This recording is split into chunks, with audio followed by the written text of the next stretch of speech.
ঢাকার বাউনিয়া রাস্তাটি এখন বিনোদন কেন্দ্রে পরিণত হয়েছে। সোহাগ চোকদারের প্রতিবেদনে থাকছে বিস্তারিত। হজরত শাহজালাল আন্তর্জাতিক বিমানবন্দরের রানওয়ের উত্তরে বাউনিয়া রাস্তাটি মিরপুরে ইব্রাহিমপুর এলাকার সাথে সংযুক্ত হয়েছে।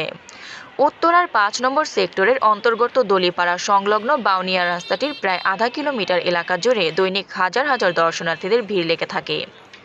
সেখানে দাঁড়িয়ে দর্শনার্থীরা বিমান অবতরণের দৃশ্য দেখে। সরেজমিনে গিয়ে দেখা যায় কিছুক্ষণ পর পর পৃথিবীর বিভিন্ন দেশের যাত্রীবাহী বিমান ওঠানামা করছে বিমানবন্দরের রানওয়েতে। এই রাস্তা থেকে রানওয়ের পুরো এলাকাটি দৃশ্যমান। এই রাস্তাটিতে হাজার হাজার নারী, শিশু, বৃদ্ধ, তরুণ তরুণীদের উপচে পড়া ভিড় লেগে থাকে। প্রায় আধা কিলোমিটার রাস্তা জুড়ে খাবারের অগণিত ভ্রাম্যমাণ দোকান, খেলনার দোকান সহ নানান ধরনের দোকানের সয়লাব।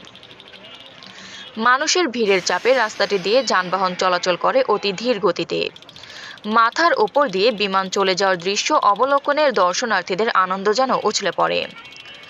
শিশুদের আনন্দ চিৎকারে গোটা রানওয়ে এলাকা তথা বাউনিয়া সড়কপথটি মুখরিত হয়ে ওঠে।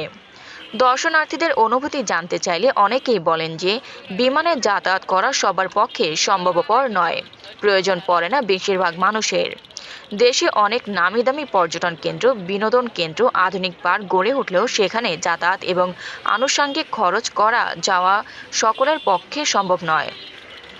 তাছাড়া বিমান অবতরণের দৃশ্য দেখতে হলে বাউনিয়া সড়কটির কোনো বিকল্প নেই। অন্য কোনো পার্ক বা বিনোদন কেন্দ্রে গিয়ে বিমান অবতরণের দৃশ্য দেখা বা বাচ্চাদের দেখানো সম্ভব নয়। বাচ্চারা বিমান ওঠানামা দেখে খুব আনন্দ পায়। তাছাড়াও অল্প খরচেই শিশুদের আনন্দ দিতে অনেকেই সপরিবারে চলে আসেন বাউনিয়া সড়ক পথে। আফরিন মোহাম্মদ, দৈনিক খোলা চোখ। আপনার স্বপ্নের যাত্রা হোক ফ্লাই ইনফিনিটির সাথে।